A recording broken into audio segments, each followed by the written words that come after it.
Peace. What's the word, everybody? Give everybody a chance to tap in with the kid before we start building on the subject matter for the day. Hopefully, y'all having a powerful Monday, getting the week started off on a powerful, efficient, positive, productive note. I'm gonna give everybody about 2 to 3 minutes to tap in with the kid before we start building. Y'all see the subject matter for the day, man. We talking about Man's Search for Meaning, that being inspired by a book of the same title. And we just talking about discovering your identity and purpose as a man and why it's very important. So that's the build for the day, man. So hopefully y'all got time to chop it up with me for about an hour or so. That's about as much time as I have, man. So what's the word? How y'all living? How y'all feeling on this wonderful Monday? Before we start building, Ray, peace. What's happening with you, my brother? What's the word? What's the word? How we living and feeling, fellas, man? What is the word? And all my sisters out here, shout out to the queens. Y'all can definitely benefit from this because, again, this will give y'all something to look for if you are out here in the dating world and whatnot, and entertaining these guys out here, entertaining these men. Chris, peace, what's happening? We gonna show you some things to look for. Mastermind, peace, what's happening? Shantae, peace, queen, what's happening? You definitely want to make sure you entertaining a man with some identity, with a purpose. That's the most important thing. See, we start talking about other things like what type of job he work, like the money that he has, the car that he drive, the car that he's driving. No, what's his identity? What is his purpose in life? These are questions that most people are not asking. When y'all in the dating process and things like this, man, how many times are you asking somebody, what is your identity? How do you identify yourself in this world, man? What is your self-image? And what is your purpose? No, not what is your job? Where do you work? No, what is your purpose in life? These are deeper questions. So again, if you are a sister, man, ask a brother that and see what he tells you. You know what I'm saying? What is your purpose in life? See what that brother tells you.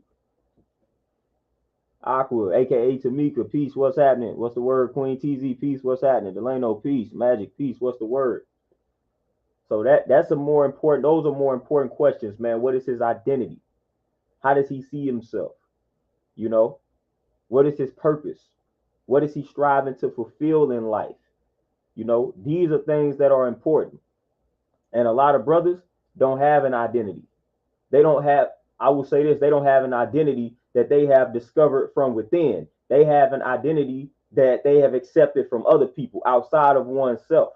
So they have that type of identity. They have an identity that was given to them by somebody else. That's not a true identity. Most brothers have that. Most brothers have that. They don't have an identity that they have activated and discovered by searching within or seeking within. Better future, peace, what's happening? And then when it comes to purpose, that one is a little more complicated. A purpose is a little more complicated because I know a lot of people that just are having a hard time discovering their purpose, creating a purpose for themselves because the way the world is set up these days. So the purpose is a little more complicated. But when you got a brother that can build on himself in regards to his identity, his self-image, and then he can build on his purpose, oh, you got something right there. That's very important. But like I said, that purpose gets a little complicated. You have situations where people feel like they was born to do something, and then you have people that they just don't know. So therefore, they got to create a purpose. So they just that person that has to create that purpose, they got to really get in tune with themselves, and that will lead to the creation of a purpose. So a lot of brothers can fit that mold to where they got to create the purpose for themselves because they don't, a lot of us, we wasn't necessarily born to do a lot of different things, man. So we just got to start creating that purpose, man, by searching within, finding out our strengths and our weaknesses and things like that. And when you evaluate yourself and examine yourself, then now it will probably lead you in a direction of something. And that direction, that's pretty much going to be your purpose at that point. Montel, peace, what's happening? MMR Enterprise, peace, what's the word? Magic, exactly. How someone sees themselves is key for sure. Just the identity. How someone sees themselves, and that's gonna have. Listen.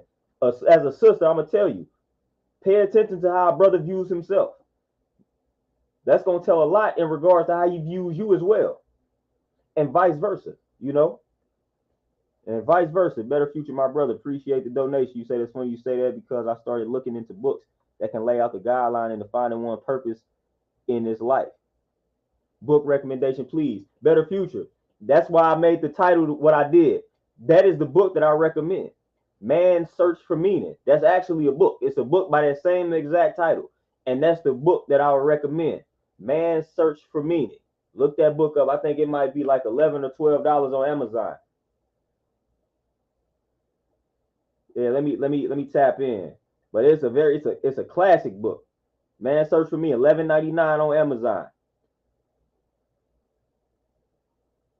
The Retailer Piece, What's Happening. Man's Search for Meaning. That's a very good book when it comes to discovering a purpose. Now, on the black side of things, in regards to helping black men figure out their purpose in life, I would recommend a few books. Let me see. Knowledge of Self by Supreme Understanding. Message to the Black Man in America by Elijah Muhammad. Let me see.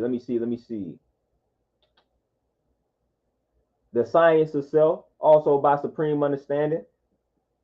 The Autobiography of Malcolm X. A lot of y'all have read that, but that's a pretty good book in regards to just discovering a purpose. Because sometimes, in order for you to discover your purpose, you got to read about other people and how they got led to, certain paths and whatnot. So that's why I feel like the Autobiography of Malcolm X is a good book in regards to just helping you discover your purpose and figure things out in life. Because you will see how he started off as Detroit Red and then he transitioned into Malcolm X. Reading about that transition was very peaceful for me. And that's what led me to read The Message to the Black Man by Elijah Muhammad. And that book right there pretty much helped me with my purpose. Right, well, not my purpose, my identity. That book helped me with my identity. So as black men, that book. I definitely recommend that book because it helps with identity, for identity purposes. But yeah, Man's Search for Meaning is a good one though. And it's a few other books, but I had to tap into the library. You know what I'm saying? I had to tap into some of these books behind me and find some good books. But those are the books that I always recommend off the top of my head. The Philosophies and Opinions of Marcus Garvey, also, of course. Some of these books, man, just studying some of the powerful people that came before us. Those books help with identity for the black man, because the black man, again, we are the ones that lack the identity because of what we went through. So unfortunately, we have to do a lot of studying to discover our true identity. That's just the truth of the matter. So we got to read about our history. We got to read about our ancestors. We got to read about important people that came before us in order for us to discover that identity. So it was very helpful for me for studying people like Huey Newton, Malcolm X, Fred Hampton, Marcus Garvey, all of these individuals. It was very important for me to start studying them because it helped with that identity. It definitely helped. Hey, the Retailer for sure. Hey, most definitely appreciate you tapping in.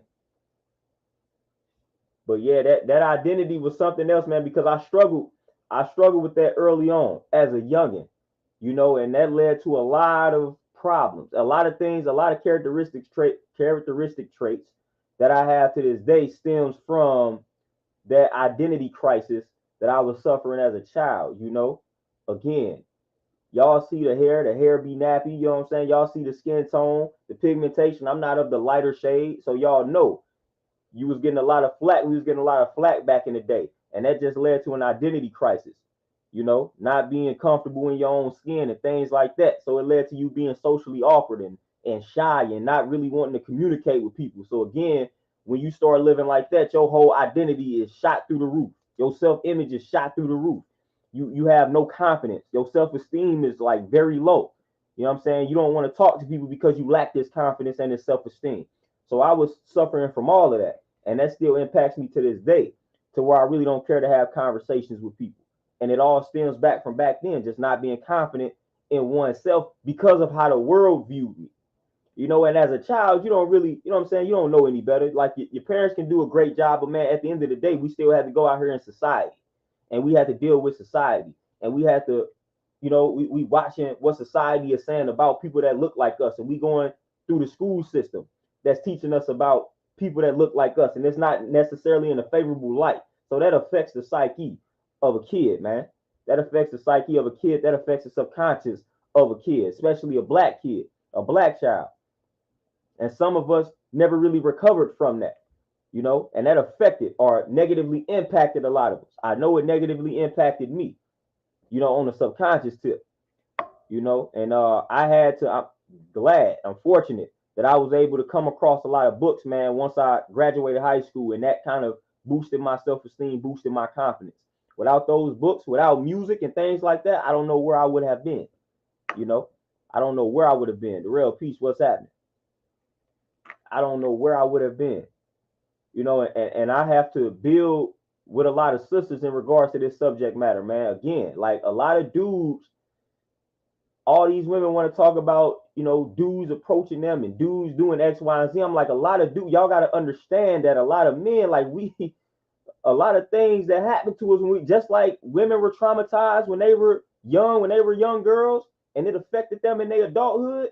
Same thing happens to dudes. Same things happen to brothers. Like a lot of us may have been rejected. A lot of us may have been treated bad by society, and that affected us growing up to the point where we don't necessarily want to approach a woman. You know what I'm saying? We're not as confident as you would like us to be.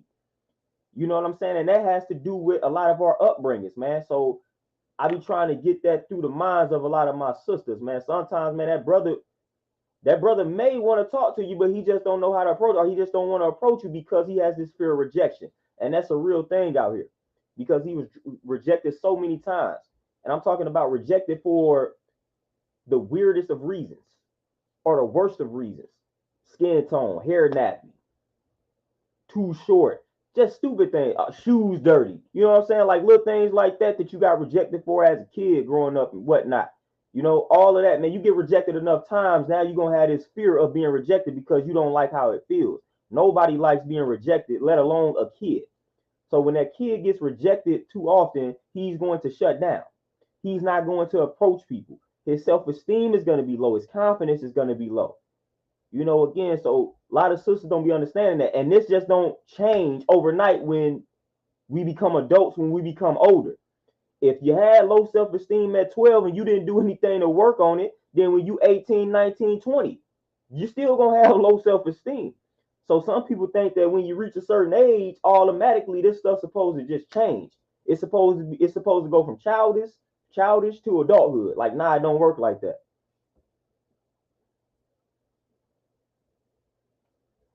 Kevin, you say I sometimes still struggle with relying on female validation to be happy. Hey, and we admitting the struggle. You know what I'm saying? We admitting it. We know we got some struggles out here. We know we got some flaws and faults. Man, I can't get my words right today at all, man. It's one of them days. But man, I'm telling you, I suffered from that for a very long time, man. And I'm gonna tell y'all the first step to me discovering my identity and getting true to form or staying true to form was growing my hair out. For the long, I feel like it was. That's one thing I feel like I was born to do. I had been wanting to grow my hair out for a very long time, but I always caught flack. Like my peoples wasn't going for it. And when they finally let me grow my hair out, I started to get a little more comfortable with my own skin. Now, granted, it wasn't the way I wanted to grow it out at first. Like I had a fro. You know what I'm saying? So, you know, everybody talked about the fro. They didn't understand the fro, so they just calling your hair nappy and things like this. But I knew I was on the right path once I started growing my hair. I knew that had something to do with discovering who I truly was. You know, my roots, my identity, my image. Like I knew my image at that point. I knew my image had something to do with me growing hair. I just didn't know what type of style. So I just grew the fro. Everybody was talking about the fro. It is what it is. My people didn't like the fro. But I'm like, nah, I'm gonna keep growing this fro, man, because I feel confident with this fro. I feel confident with some hair. That was one of my first steps to discovering my identity at that point. Had something to do with me growing hair. That's why you will never see me cut my hair. That's why I tell everybody I'm never cutting my hair because it has something to do with me discovering who I am. That was one of the first steps. Like literally. For some people, it's locks or it's just hair. It's deeper than that for me. It's deeper than that. I never just be like, oh, it's just hair. Nah. These locks represent a lot for me. These locks represent my identity. These locks represent wisdom for me. You know what I'm saying? It's not just hair. You know what I'm saying? Nah, I would never refer to my locks as that, man. These locks are very important to me. And they have a deeper meaning than most people who have locks. Like some people, they just growing for style. You know, that's not why I was doing it. I felt like I needed to grow my hair. You know what I'm saying? I felt like that has something to do with who I am. Percy, my brother, appreciate the donation. You say, and you talking about identity. I was just listening to this. The person said our identity is formed in our youth, and a lot of times it's negative. I had to actually create myself a new identity, and that is exactly what I'm talking about.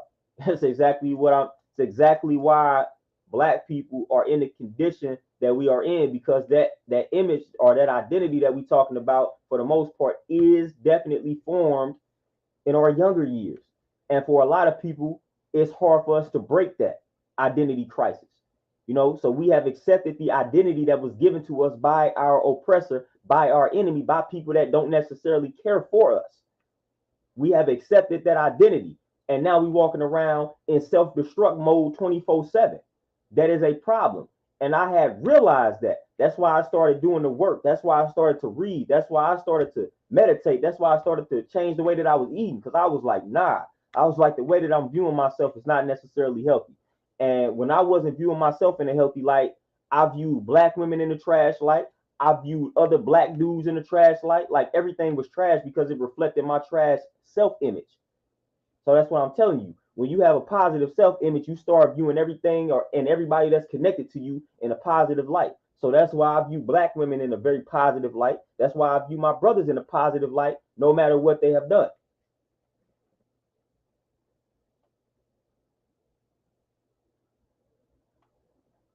Osmika, for sure. Yeah, I'm telling you, we done been through some things, and I say this all the time.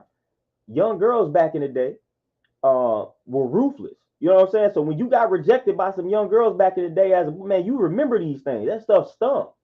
Like the young girls back in the day when you was second, third, fourth grade, like man, it was ruthless. When you got rejected at that age, like it was ruthless, man. So when you get rejected too many times as a young Black boy, like you have this fear. You like, nah, I'm good. I'm good. I ain't approaching women, man, because it's ruthless out here. You don't want to hear that. You know what I'm saying? You don't want to hear no rejection like that.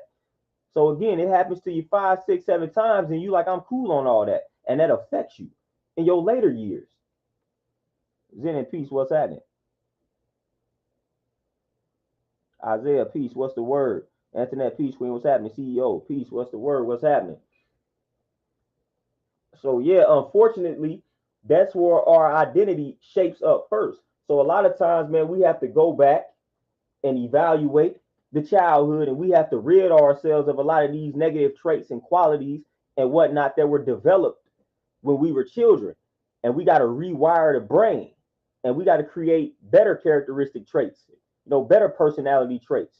That's what I had to do. And again, I'm still working, because a lot of those things that happened to me when I was a child, like you don't necessarily just forget those when you come into certain pieces of knowledge.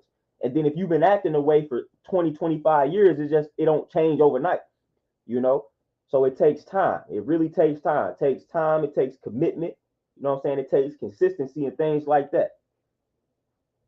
So you're gonna be a work in progress. Like I said, man, if you had low self-esteem and you had it for 20 years, it's like, dude, it takes a lot to shift that energy and change that reality for yourself. Better future, peace, peace. Appreciate you. Appreciate the donation. You say the identity can have a very long lasting effect and lead up to adulthood. Fear of rejection always hinder us from the simple thing like looking someone that is walking on the sidewalk. Oh yeah, for sure. Yeah, I'm saying, man, that fear of rejection is big, man. Like it definitely affects you um in like corporate America or just your career path. Like it affects you terribly in that. And I'm gonna tell y'all one way it tore me up. I to this day I'm trash at interviews. Trash at interviews. Like that, I hate interviews. Like I hate interviews. Like that's why I'm not in corporate America right now. That's why I had to do my own thing. That lack of confidence, lack of self-esteem, always made me trash at interviews, man. I was just trash. Like I'm not good at interviews, man. Hate interviews. Hate it. Hate them. You know what I'm saying? I hate them for a lot of different reasons. But that lack of self-esteem, that lack of confidence, all of that type of stuff, man, that stemmed from when I was a child, like it affected me in that realm of reality. Like I just was like, man, I just can't go in this room and have this interview comfortably. It was always awkward to me. Interviews are always awkward to me, and it stems a lot from my upbringing. Like I cannot stand interviews, man. Like I just can't stand them. No matter how many affirmations I do, no matter how many times I try to psych myself up and be like, yeah, I got this cool. I go into an interview and I just instantly like, nope, just can't do it. Like I just can't stand it. You know, can't stand it at all. Like I never like there hasn't even the jobs that I got, I still didn't like how the interview went. You know what I'm saying? Like even the jobs that I got, I didn't like the interviews. I'm never confident on interviews. Every time I leave an interview, I'm like, yeah, nah. You know, and plus it don't help that I think way too much. You know what I'm saying? So I'm just overthinking the process. You know, so a million different thoughts go through my mind when somebody asks me a question. So that affects the way that I communicate too.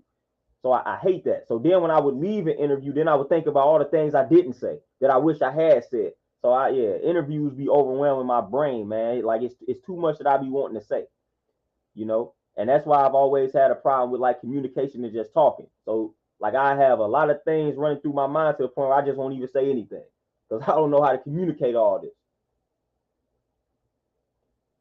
You know, and a lot of that stems from just rejection and all type of stuff, man.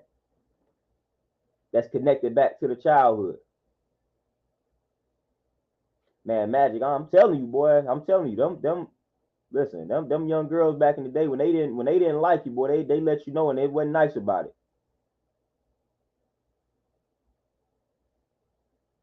Kevin, what you say? You say, so does that mean a man who is desired by so many women is living a better life? Nah, I wouldn't necessarily say he's living the better life because then it's like two extremes. So that's the other side of it. So the one extreme is the guy that's being rejected all the time. He's losing himself in that. The other extreme is the guy who's being chased after about now he's egotistical. So now he's lost himself in that realm. So those are two extremes, and both of them are bad. So the guy that's always desired by many women, that ego gonna get the best of him. He gonna get big headed, which I saw a lot of that. So if you on either side of the pole here, it's gonna turn out bad for you. You gonna have an identity issue. So the guy that's desired by all of these women, he gonna have an ego problem, and that's gonna tear him up. That's going to tear him up. So while we have the self-esteem issue or the lack of confidence, the person that's being desired by everybody, he's going to have too much confidence, which is called ego. And that's going to rub a lot of people the wrong way, and that's going to cause a lot of problems.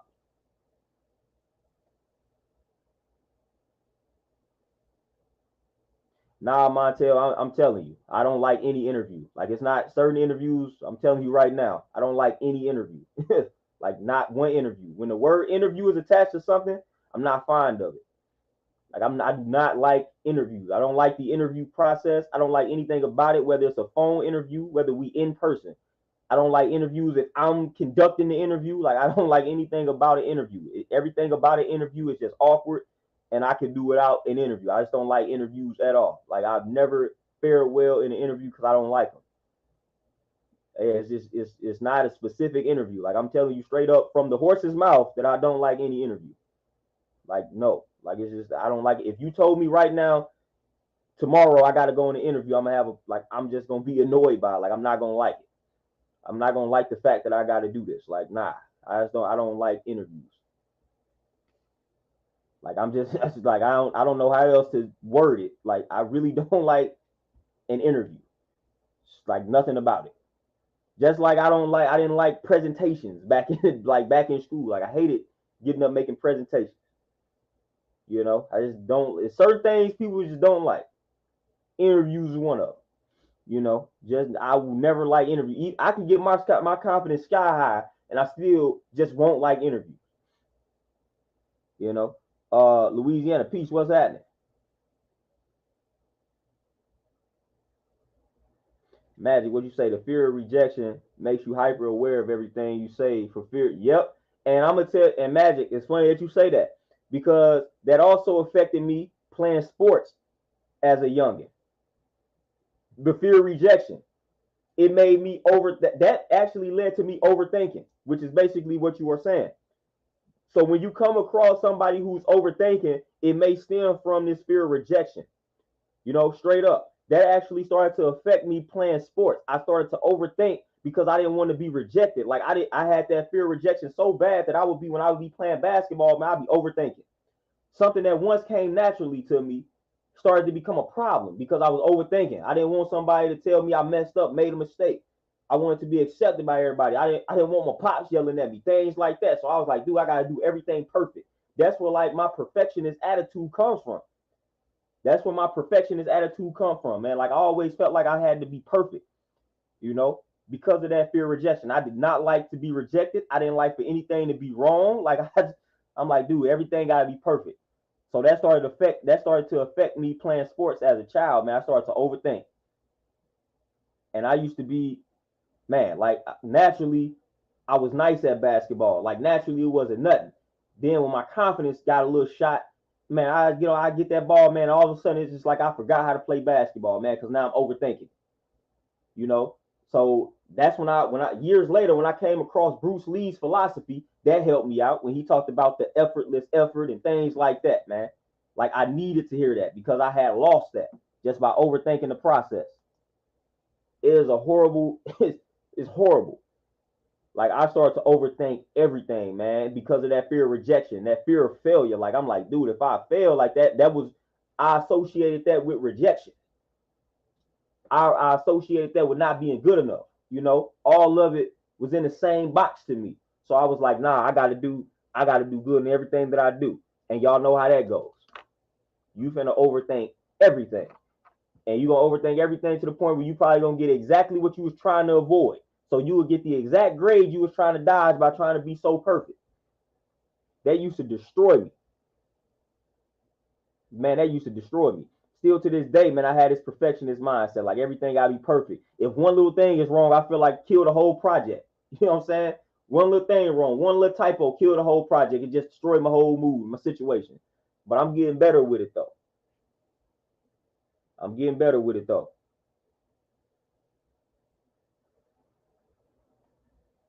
Better Future says it's ironic how the things you don't like can be the very thing you do so well. Oh, most definitely. I've actually said that. I've said that about purpose. And that's why I say, man, your purpose, I talked about when you feel like your purpose is something that you don't necessarily want to do, or your purpose involves things that you may not want to do. That's where I'm at with it. Like I feel like my purpose revolves around some things that I don't want to do. It revolves around possessing characteristic traits that like they're not my strongest suits. So it's things I got to work on in order to further pursue the purpose and fulfill the purpose. But I feel like that's a lot of people. I feel like we have purposes that don't align with what we want to do. They don't align with our characteristic traits. A lot of it aligns with our weaknesses. And I feel like that's for a reason, for us to bring those weak points up. So I'm a person that would consider myself an introvert, really don't like talking and things like that. But I feel like my purpose in life involves me talking, dealing with people. So again, it's forcing me to work on my weaknesses. Now, what would be comfortable would be for me to be behind the scenes, but I don't feel like that's my purpose. Like I don't feel like my purpose involves me being behind the scenes. That's just what I want to do, and that's what I would be comfortable doing. But I don't feel like that's what my purpose is because it never feels right when I'm behind the scenes. I've tried it. It don't feel right.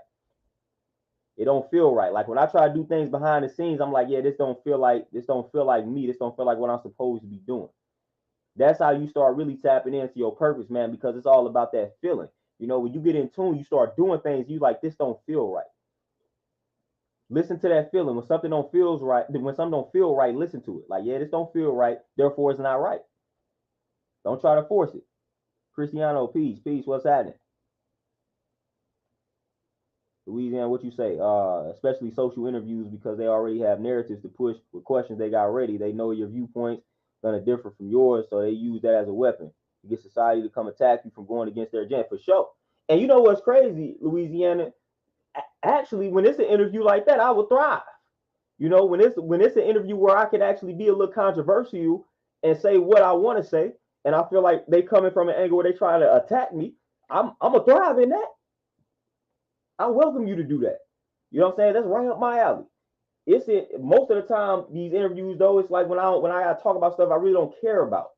For one of these jobs, why do you want this job? It's like, you know what I'm saying? Like I need this money right now. Like, of course. But now I gotta give you this garbage answer that's pretty much a fabrication. You know, like those are the interviews I have a problem with when I know I'm not really being like true to myself and I feel like I'm lying. Like I have a hard time with conducting an interview and it feel like I'm just like telling you what you want to hear. Like I really want to tell you what you need to hear and I really want to tell you the truth.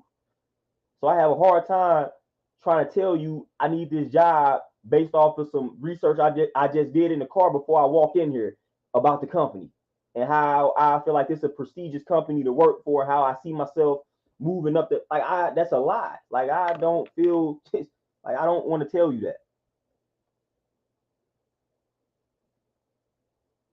Friends, oh peace, what's happening?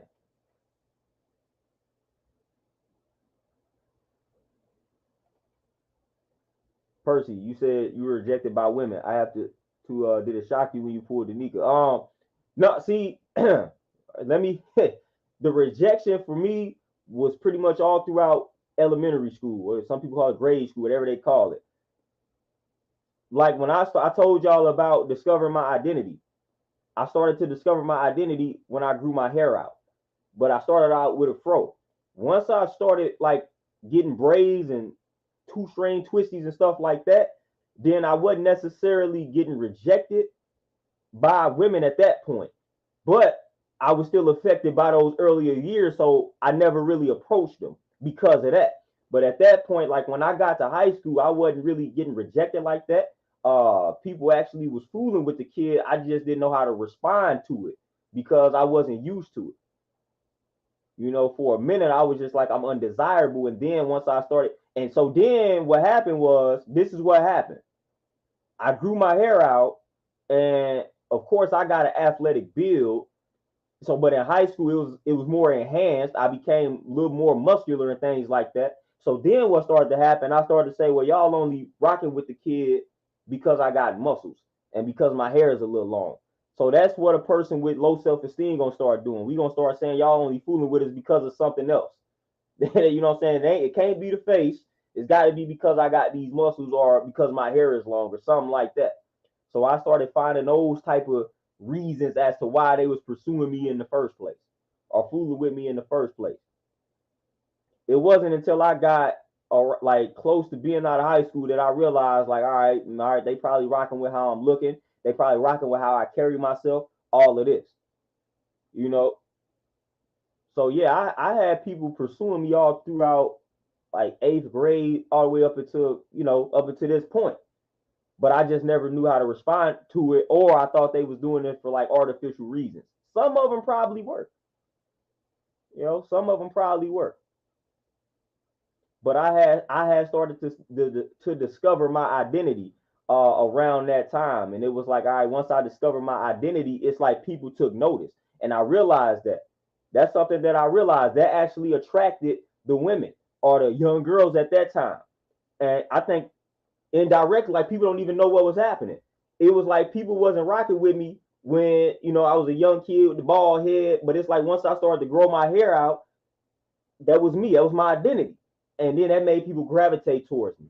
So indirectly, when a young boy or a young man discovers his identity, that image, people gonna gravitate to you.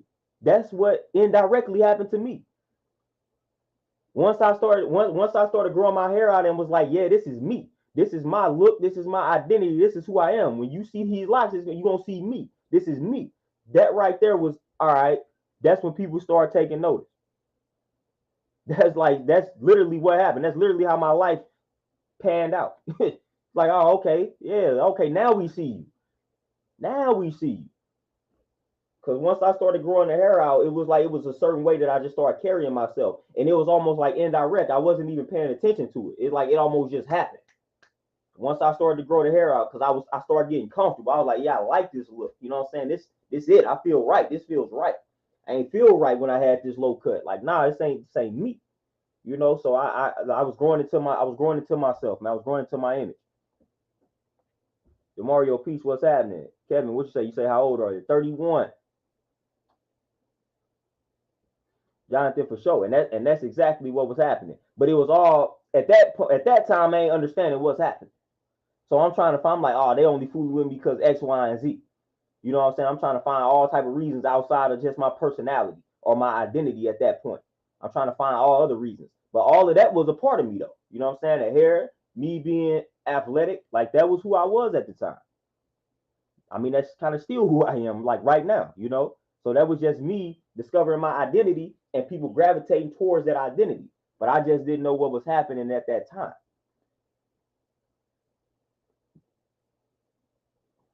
So that's how everything was unfolding for the kid around that time, man. And it was interesting just to see the response to a young boy turning to a man and just discovering his look. You know, I feel like everybody has a look. You know what I'm saying? Like everybody got a way that I feel like they supposed to look that just fits them. Like it just fits me to have locks. You know, I always felt that way. So I feel like everybody got a look, man. You got to discover that look. That's part of that image, man. And that look can change, of course. You know what I'm saying? You ain't just gonna be stuck with one look, but I feel like we all got a look, man. Just the way that we supposed to look. That's gonna make us feel comfortable. That's gonna boost that confidence and that self-esteem. And for me, that was these locks, man. These locks just got me in tune with just life, man. Like I said, once I started growing my hair, I felt like, all right, cool, here we go. I feel connected. I feel connected, you know. So that was part of it, man. So the earlier one can start to discover his or her identity, the better. The better. That's why you got to teach the babies young. You know what I'm saying? You got to teach the babies young because especially the black baby, like we up against a lot. We up against a lot of people telling us our images or our identity is really nothing. So we got to do a lot to neutralize the negativity when it comes to the black self-image, the black identity. You know, the black man's purpose. Like, nah, like if you just go by what the school system tells you, you will tell our identities or our purpose is to be servants out here, to enrich everybody else's empire and not create our own. Like, no, that's not my purpose. Like, my purpose is to create my own empire. You know what I'm saying? Generate wealth or create generational wealth for my people. You know what I'm saying? For my family, for my universe. Like, that's my purpose. Not to do that for somebody else.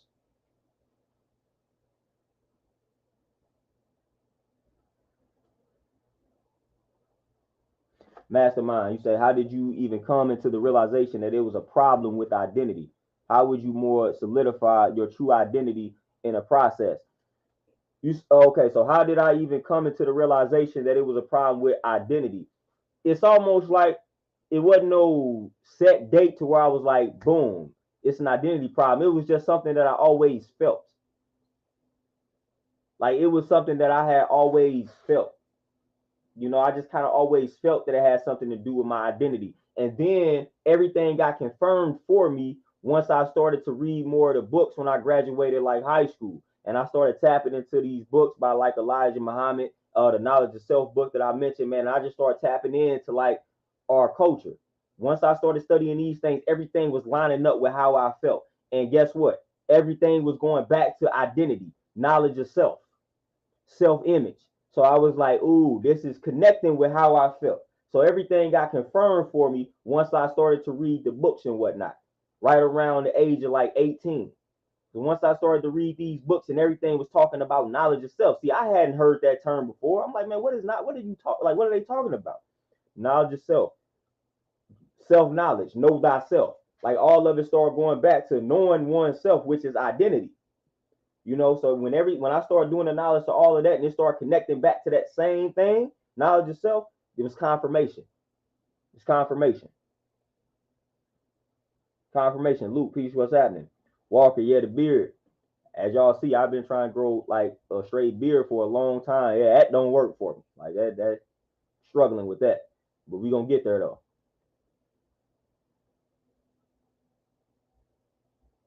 Jonathan, you say, did I hear the new Kendrick album? For sure. Yeah, I definitely heard it. I gotta listen to it again though. I heard it like one good time, kind of skimmed through it. Other than that, just bits and pieces of tracks here and there. It's solid. It's solid for sure. Yeah, it is solid for sure. Magic, yeah, self-knowledge and self-mastery most definitely go hand in hand. And that's basically what everything was leading me to. Y'all got to understand, once again, I'm going to go back to the culture that I come from, the 5% culture. This when everything really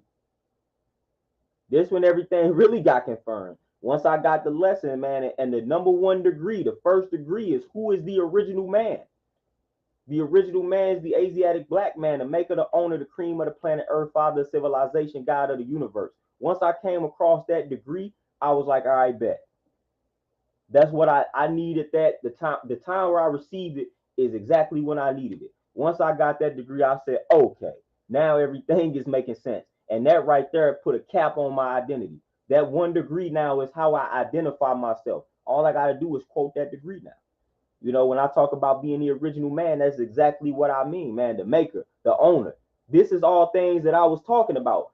Making, owning. You know what I'm saying? Cream of the planet Earth, man. The cream is the truth. And that rises to the top, man. So we represent the truth. And I've always been a person that liked to stand on my square and represent my truth. I never liked lying to myself and selling out. Hence why I say I was uncomfortable with interviews. So that degree is talking about the cream of the planet Earth. Like, that's the truth for me. Representing the truth, standing on that truth.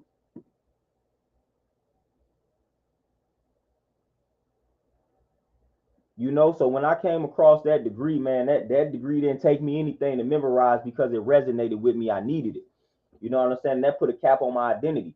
That put a cap on it. You know, I tell people, man, hey, I'm the original man, and I can quote that degree on you. Now you know somebody. Now you know. You know what I'm saying? You know what's happening. You know what's up when you hear me quote that degree. Now you know. Like, you know, we ain't coming to play. You know, I'm not coming to play when I quote that degree to you. It ain't too many people that, you know what I'm saying, at 19, at 20, that's going to quote something that powerful to you in regards to who they are. So that's how you know we coming, and we not coming around to play. Eli, peace, what's happening? Louisiana, what you say? Yeah, self-development is crucial, especially for adjusting with the times, stay on top of everything. The higher ups you trying to throw us for sure, man. Man, I'm telling you, like, I can't stress that enough, man, with my brothers. What they say, growth and development, very important. You know, we got to stand strong in regards to that foundation. And that foundation being knowledge, man. We always got to get our knowledge up, man, because again, they throwing a lot of curveballs our way, and they always trying to change up the game on us. See, what happens is when enough of us get in on something, they try to change up the rules, change up the policy. You know, so we got to stay up on that knowledge, man. We got to stay researching these folks because they like to keep changing things on us. When we master something, they don't want us to master their game, so they just change up the rules on us. And sometimes those rule changes catch us off guard.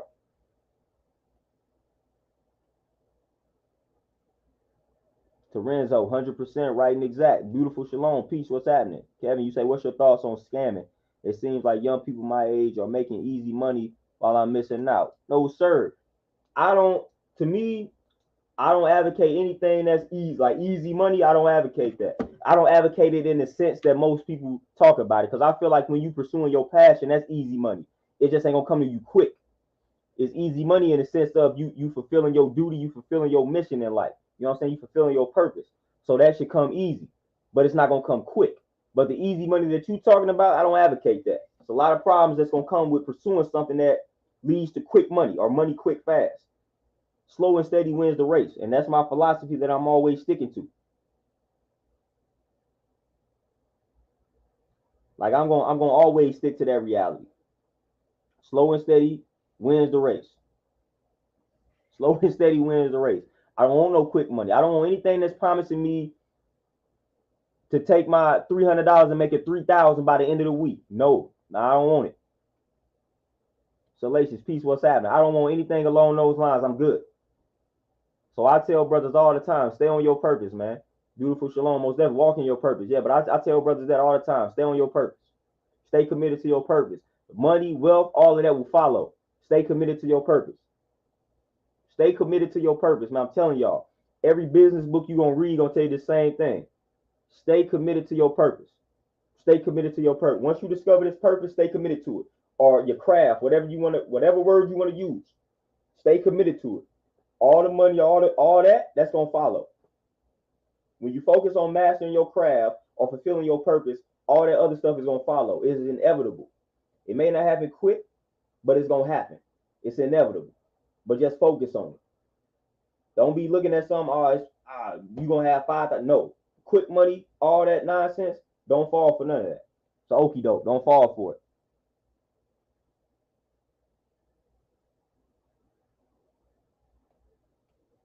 Beautiful shalom, most definitely. Chris, for sure. Eli, you say how you find yourself. I've been struggling with that since 14. Like I said, man, part of it was just like listening to myself internally. Like I said, me growing out my hair, wanting to grow my hair out was something that I just always felt was right for me. You know what I'm saying? I just always felt I needed to do that. So once I started to do that, that helped. And then all the other stuff, honestly, it happened when I got about 18 or 19, when I started to read. And I started to read books about people. Like I said, when I started reading about Malcolm X, I read about everybody else's journey in regards to self-knowledge. Malcolm X's story resonated with me. You know what I'm saying? He was walking around here causing trouble. He was living, he was a savage in the pursuit of happiness. You know what I'm saying? Living a beast way of life type deal. You know what I'm saying? So he was just like us. He was Detroit Red. Then he got locked up. Then he read a book that changed his life. So I read the same book he read, and it did the same thing for me. I read Message to the Black Man, just like Malcolm X. And then he went from Detroit Red to Malcolm X. So then shortly after I read that, you know what I'm saying, I went from the name y'all see, the Universal Adam, which is my righteous name, which is what we do in the 5% culture. We give ourselves a name, or somebody else may give you a name, and it's called a righteous name. But that is essentially how my story went as well, except I didn't get locked up and things like that. But I was lost, man. I didn't have any identity. Then I studied Malcolm X, and then I said, okay, cool, let me read this book that he read. Then I read it. Then boom, I'm just coming across everything. Everything is unlocking from that point. So reading is really what did it for me. Just reading and then asking myself questions, man, and meditating and things like that. Because at that same point, I was studying Buddhism, and they talked a lot about meditation and things like that, stillness, mindfulness, all of that type of stuff, man. And then I'm studying the subconscious mind. So all of these things at one time, it just started to help and unfold for me.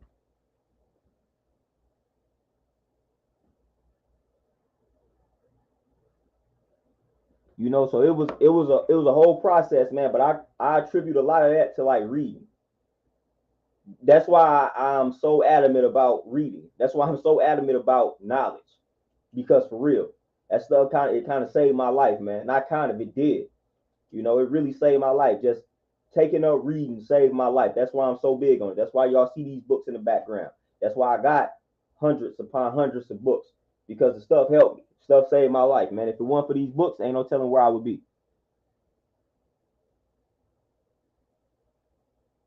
Big Smooth, peace, peace. What's happening? Eli, you say so. Basically, do what you feel is right for you, for sure. But then at the same time, you know what I'm saying? Like it comes with being tapped in. So you gotta deal with techniques that help you tap into that inner self. Because again, like for the most part, most of us are lost. So we got to do things. We got to do these practices that help us tap in and get to know ourselves, like journaling, as Beautiful Shalom talked about, like journaling, meditating. That helps us get in tune with who we are. So then once you are in tune with who you are, then it's like do what you feel is right for you. So we got to get in tune. That's why we got to practice the meditation. We got to meditate more. You know what I'm saying? We got to journal more. We got to ask ourselves the right questions more. That's tapping into your subconscious. So then when you start doing that, you're going to reveal answers to yourself.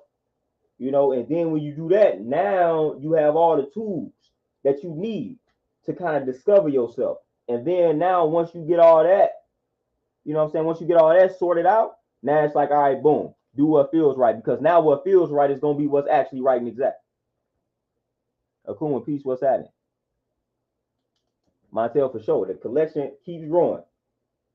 You know, speaking of Buddhism and stuff like that, man, I got a book right here. Boom, the Lotus Sutra. You know what I'm saying? Grab this if you're looking for some peaceful words. The Lotus Sutra right here. Bow. No, this is chapters 11 through 13. But yeah, look up the Lotus Sutra. Some of y'all may know about that joint, but boom, that's just a book. Y'all know I'll be having book recommendations. That's a nice one right there that I would recommend for you.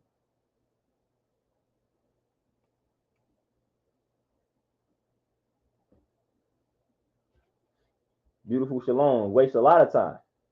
And I was just like everybody else, wasting that same amount of time, wasting times on things that was not conducive to my overall health and well-being. And that is what led to me being lost out here, what we would call the 85, that's deaf, dumb, and blind to the truth. You know, deaf, dumb, and blind to the truth. That's what I was.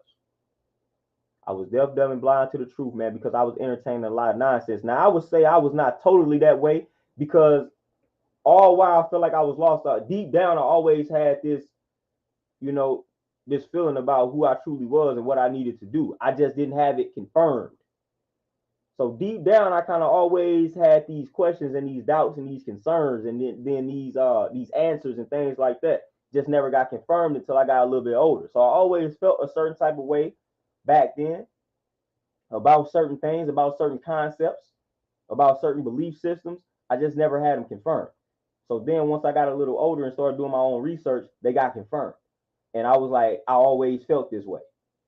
You know, so you know how you had those thoughts and those feelings when you were a kid, they just wasn't validated and confirmed. Then when you get older, it gets confirmed. You're like, okay, I always felt that. That's how I was for a lot of things as a child. I always felt that way, but I just didn't confirm it until I got about 19, 20.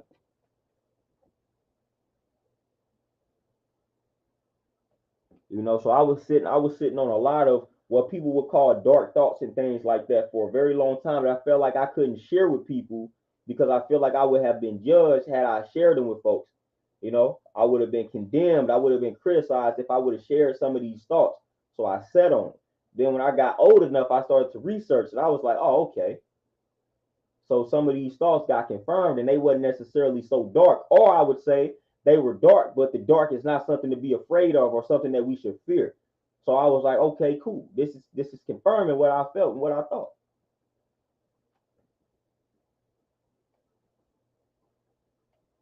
You know, so I was that's the type of vibe that I was on, which also led to me just kind of shutting down for a minute, man, and just being isolated, because I was like, man, if I really truly share some of these thoughts with y'all gonna view me in a very different light. Now, some thoughts I didn't care about. Like some thoughts I still would blurt out and still get viewed in that light. Because like I said, I still move pretty differently. You know, I didn't really move like how everybody else moved to a certain extent. But it was some thoughts that I just kept on the back burner, like, nah, I ain't even gonna build on this. I ain't even gonna elaborate on this. Andrew, peace, what's happening? You know, so once I started to get comfortable, like, so it's another thing too. Once you discover the identity, now you got to be comfortable. You got to be comfortable. You got to embrace it. You got to accept it. So a lot of us, we can discover the identity, but we're not comfortable expressing it. That's a whole nother issue.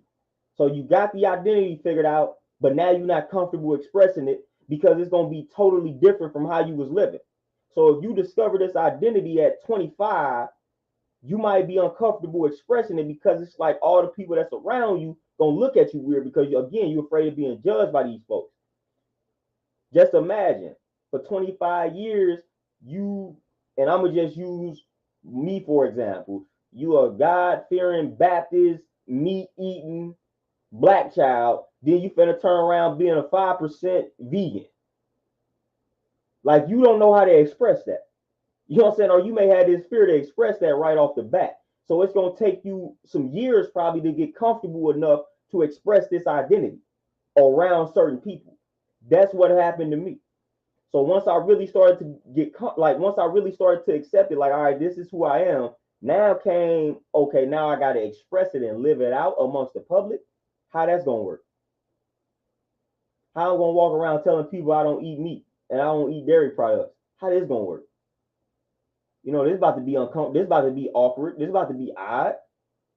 How am I about to tell these black folks I don't really fool with no religion? And this is what I subscribe to. This is about to be odd. This is about to be awkward, especially when just a week ago I probably was fooling with all this. So how this gonna work? So it took time, man. It took a lot of time, and I'm still undergoing that process to this day.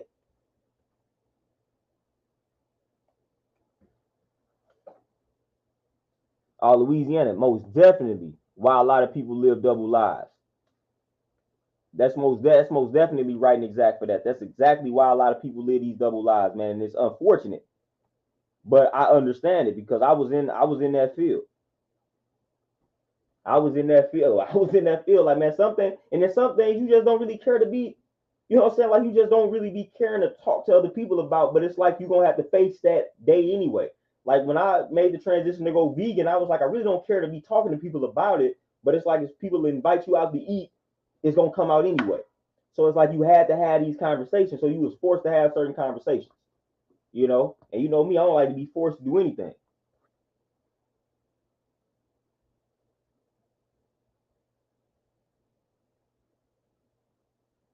Tico, you saying they be mad at you because you want to move there for sure. That's how that, and that's when a lot of people start to remove themselves.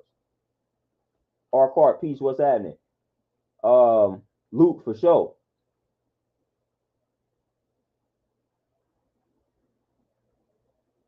Kuma. Oh yeah, 100%.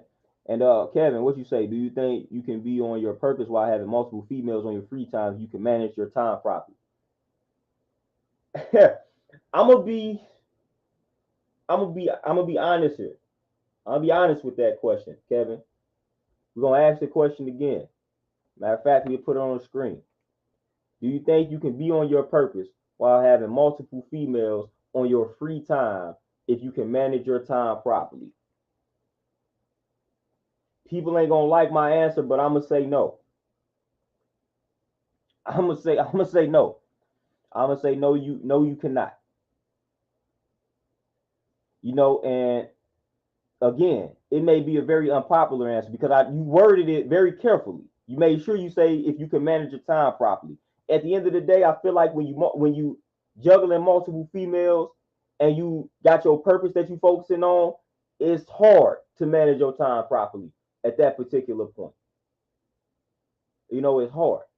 So I feel like when it comes to your purpose, now I don't know if you're talking about in the beginning stages of discovering your purpose and living out your purpose.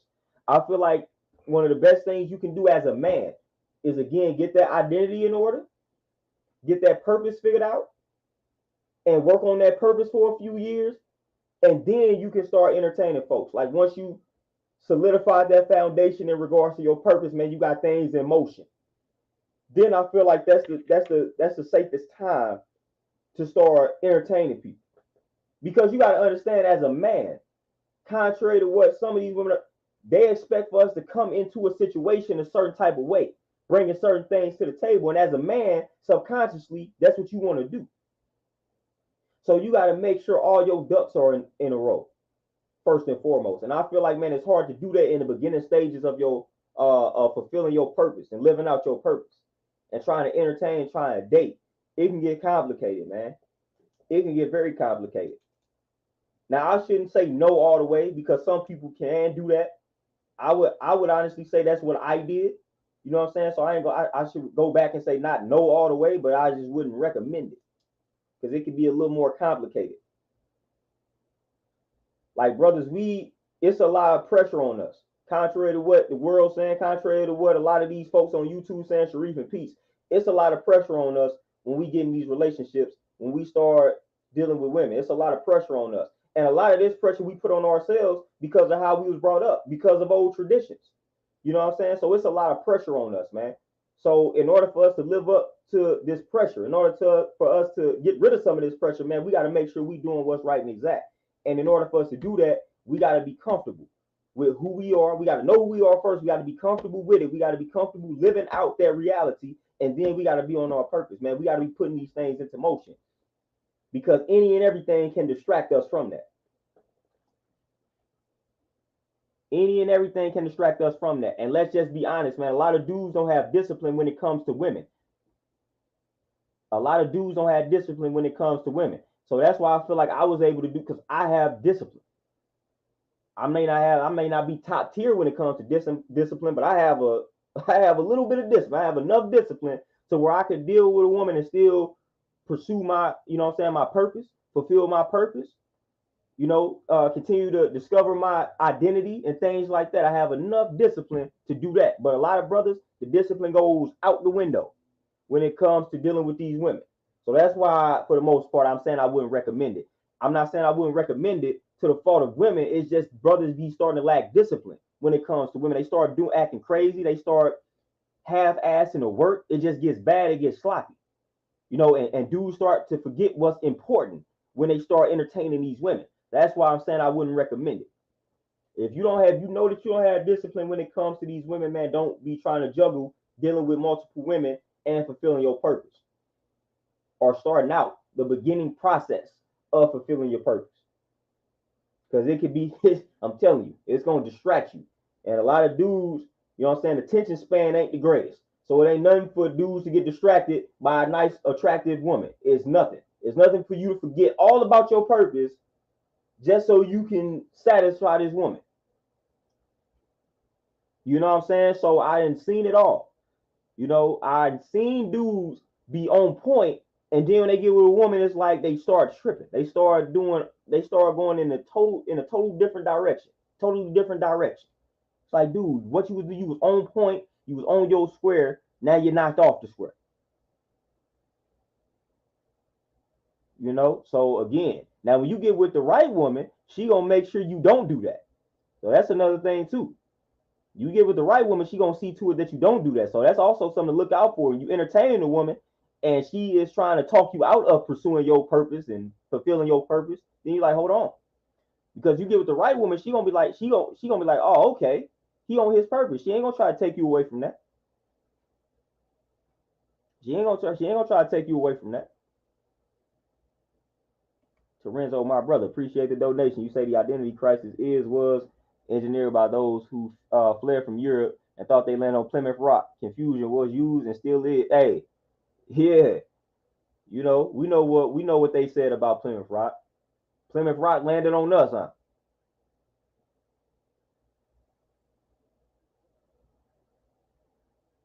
Percy, that's what I'm trying. That's what I'm telling you. I'm telling you on monk mode, man, you can do whatever you want to do.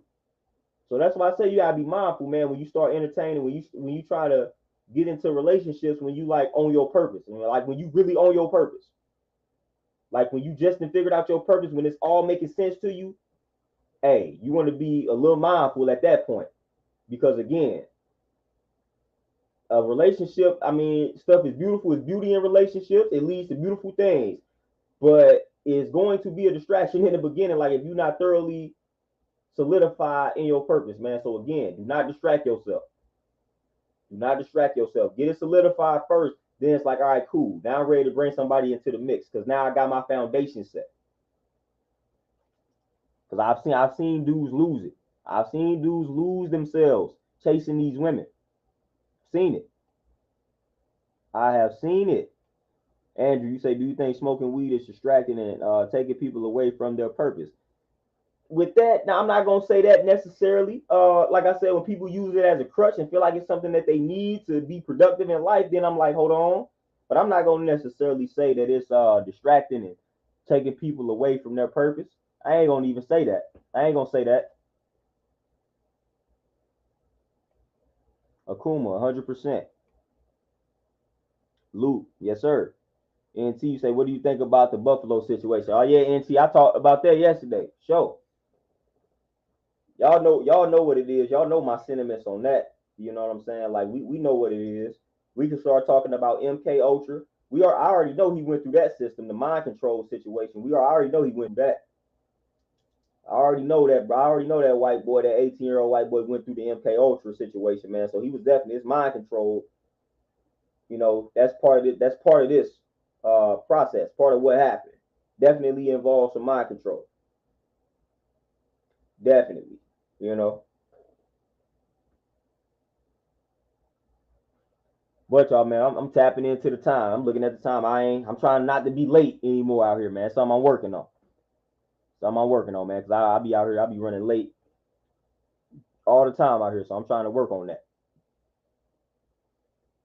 I'm trying to work on that for sure. But with that being said, man, I done went over about an hour, so we good. This was a good build, solid build. Hopefully y'all took away some jewels from this particular build. Dean, peace, what's happening? Jonathan, stay on her. You know what I'm saying? Stay on her. That's all I can say. Stay on her. But y'all, I gotta make my moves, man. I gotta shower up and head to this gym, man, and finish off my day with these sessions. Y'all know how I go. Part of my purpose out here, man. Part of my purpose. I'm striving to fulfill my purpose. I'm striving to show y'all a prime example of a black man that is staying true to himself, hasn't sold out, and still can earn a living out here. That's what I'm striving to do. That's what I'm striving to do. I'm trying to show y'all the example. I'm trying to live out the reality. I'm trying to live out the words that I'm speaking. So hopefully it's resonating with y'all. Hopefully it's making an impact. But I'm gonna make my moves, man. I'm gonna let y'all enjoy the rest of y'all Monday, man. I'm gonna try to tap in with y'all again tomorrow. If not tomorrow, definitely on Wednesday. Y'all be easy. I appreciate the donations, all the love. I'm out. Peace.